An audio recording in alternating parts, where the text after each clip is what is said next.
Welcome to this podcast on sustainable finance by Treasury Today and Standard Chartered. I'm Rebecca Brace, and today I'm going to be talking to two experts from Standard Chartered, Robert Newell and Simon Derrick. The first two episodes in this series of podcasts looked at digital transformation and at the impact of the pandemic on hedging policies and M&A. Today's episode will focus on sustainable finance, what it means for Treasury activities, and what sort of workload and risks treasurers need to be aware of. We'll also discuss how progress in this area compares across different markets.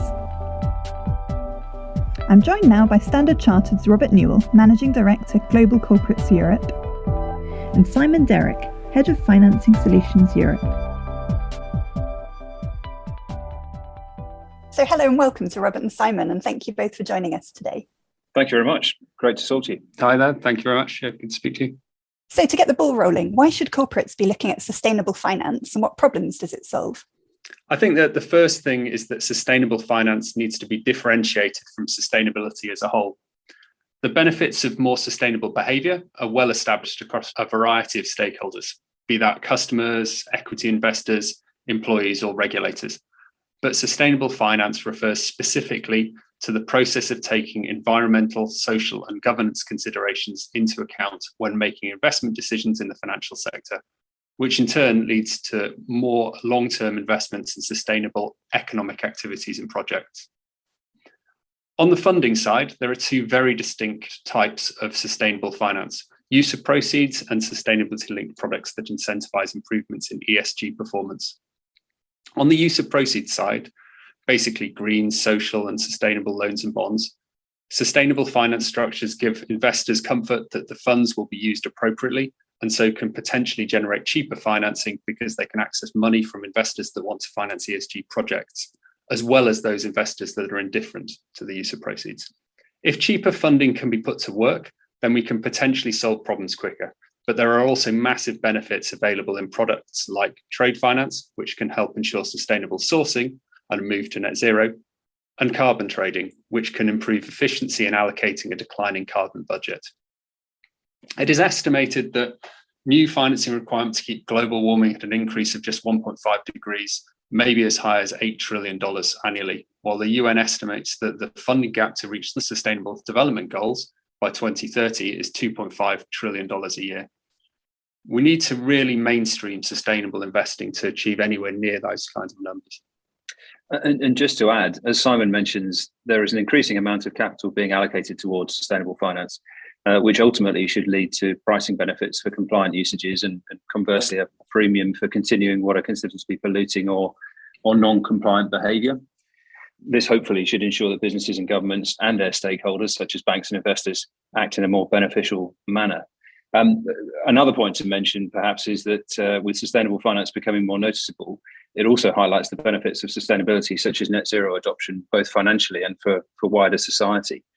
This can be important for all stakeholders. I'm sure you will have heard the versions of the phrase, doing better for the environment and society means doing better for business. But use of sustainable finance helps businesses underscore the various commitments they're making to ESG, in that they're embedding ESG into their capital structures. Not only because it's the right thing to do, but also because it shows the deeper immersion, if you like, of ESG into the DNA of a company, rather than be a separate department. In turn, this helps demonstrate their ESG commitment to investors and lenders, who are also increasingly pursuing sustainable assets as part of their own strategies. Lovely, thank you very much. Robert, can you tell us which Treasury activities might be impacted by sustainable finance? Yes, sure. I mean, I think given that sustainability and acting in a sustainable manner is now at the forefront of most strategies, it follows that sustainable finance impacts across the entire Treasury scope, I think, and Treasury activities. It's hard to think of anything that wouldn't be influenced within a Treasury function.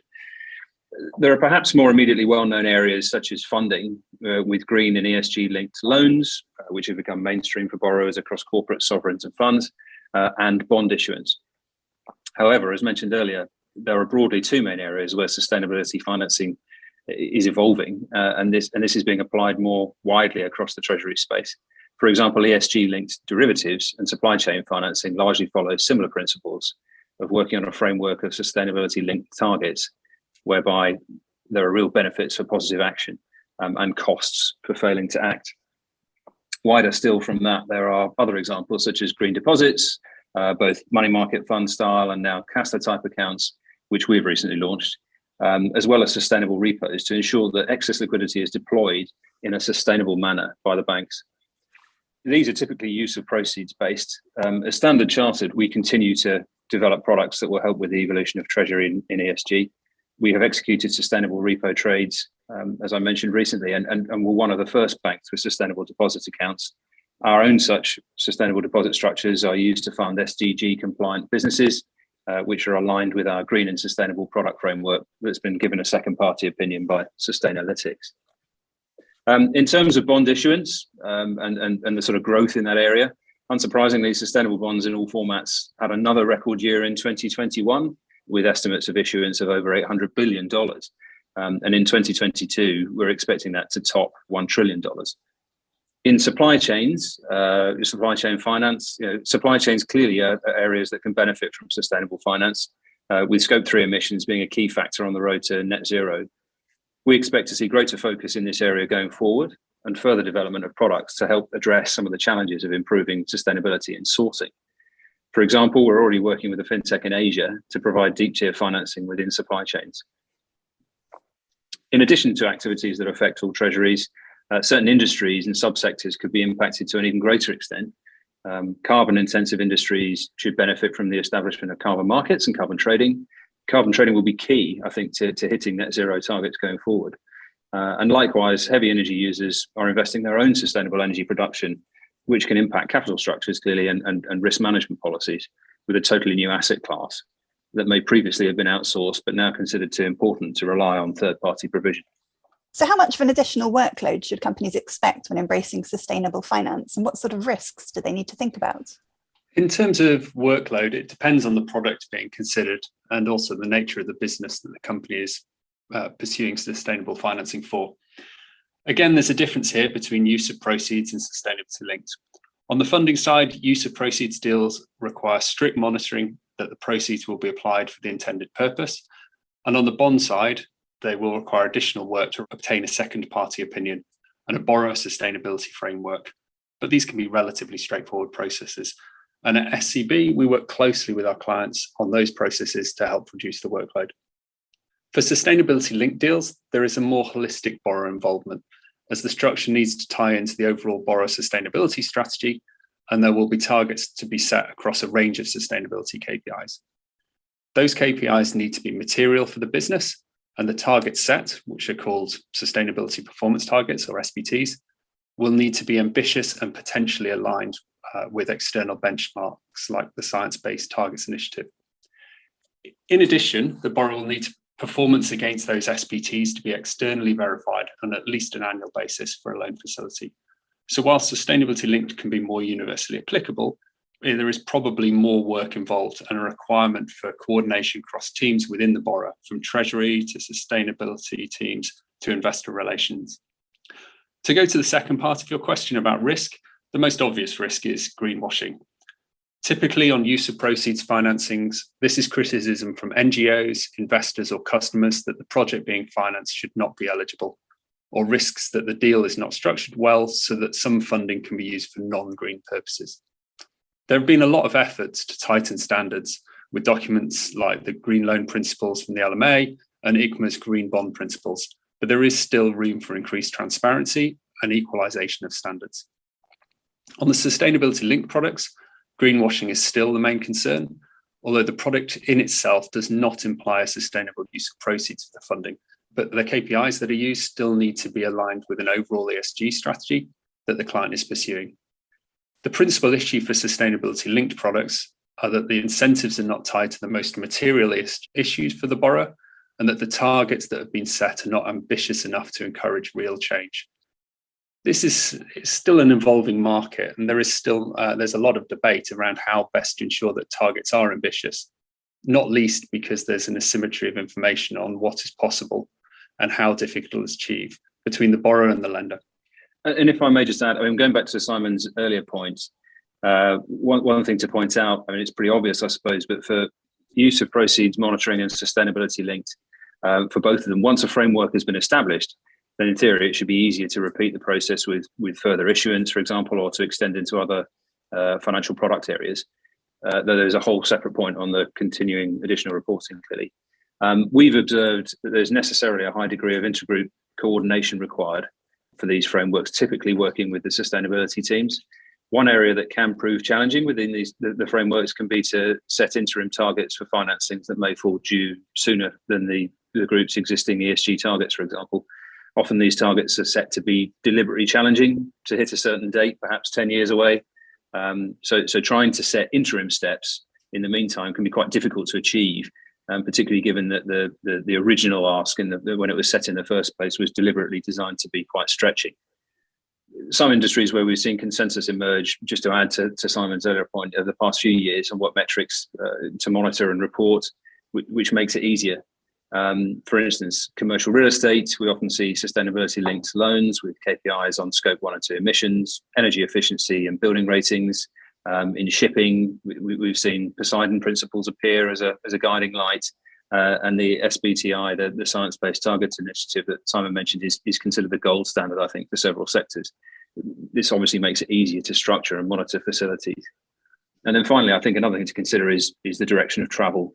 What may look like additional workload today on the framework, targets, reporting, verification, monitoring, it may well be the norm for most large organisations in the future. Wonderful. Okay, so Simon, in terms of products and developments, how much variation are you seeing across different markets? The recent massive growth in the sustainable loan market has been on the back of sustainability-linked loans.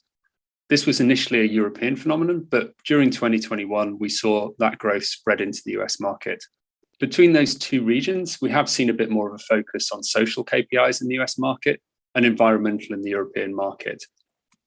But you see those KPIs being used across both regions, and it's really just a weighting and focus issue. Across the rest of the world, SLL activity is a bit more limited, partly because ESG targets are not already set up at a corporate level for many of the borrowers, which enables them to be rolled out easily across European and US borrowers at a corporate level financings. In the emerging markets, we do see a higher proportion of use of proceeds financings, particularly for specific infrastructure or green buildings, rather than general corporate purpose sustainability-linked facilities. However, financing sustainable assets in the emerging markets can have far more impact than in developed markets. For example, a solar project in India will help avoid more than 7 times the CO2 from a similar sized project in France, given the current sources of power on those countries' grids. And this is a key part of the role that Standard Chartered can play. From a product and themes perspective, we expect to see rapid development and focus on carbon trading markets. And beyond climate, I expect there to be more sustainable finance products and focus devoted to the biodiversity crisis, as well as increasing circularity. And one more question for Robert. Can you tell me about Standard Chartered's approach to sustainable finance and what differentiates you? Yes, of course. Yeah, I mean, I think it's obviously something which is high on all banks' agendas, but our vision at Standard Chartered is to be the world's most sustainable and responsible bank. As a European bank with the majority of our business in the emerging markets, we can play a major role in taking ideas and funding between East and West. At the moment, funding is not flowing to the countries at the greatest risk from climate change, but which have the biggest opportunity to jump to low carbon technology. Less than 60% of the financing needed to achieve the SDGs in low and middle income countries is being met. In Africa, we estimate this is as low as 10%. Standard Chartered is focused on redressing that. Of our 9 billion of verified sustainable financing, 70% is in emerging and developing countries. We've also been keen to maintain an innovative approach. This has been a hallmark of ours for 160 years, and we're determined to use our expertise to direct capital to where it's needed most. We're happy to be flexible and work on new solutions to meet specific problems, and then once rolled out, to replicate these solutions for the benefit of our markets. As we believe in a just transition, which means a transition in which developing markets meet their climate objectives whilst they continue to grow and prosper. So we put in place a transition finance framework, and we're in the process of deploying a transition acceleration team to help our clients in emerging markets with their own transition journeys. We've also committed a plan to mobilise $300 billion in green and transition financing by 2030 as part of our own ambitions. So whilst COP26 may not have achieved what many of us were hoping for, COP27 and COP28 will pivot towards the emerging markets, with being hosted in Egypt and the UAE respectively. And we'll continue to aim to play a major role in bridging finance and ideas around our markets. Robert and Simon, thank you so much for your time. It's been great speaking to you today. Thank you. Good to speak to you today. Really appreciate it. It's been a pleasure. Good to speak to you too. Thanks to Robert Newell and Simon Derrick at Standard Chartered for sharing their insights into sustainable finance, how the market is developing, and what treasurers need to be aware of.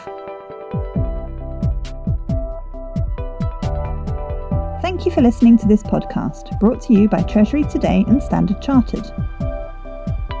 Don't forget to subscribe so you can keep an eye out for new episodes wherever you get your podcasts.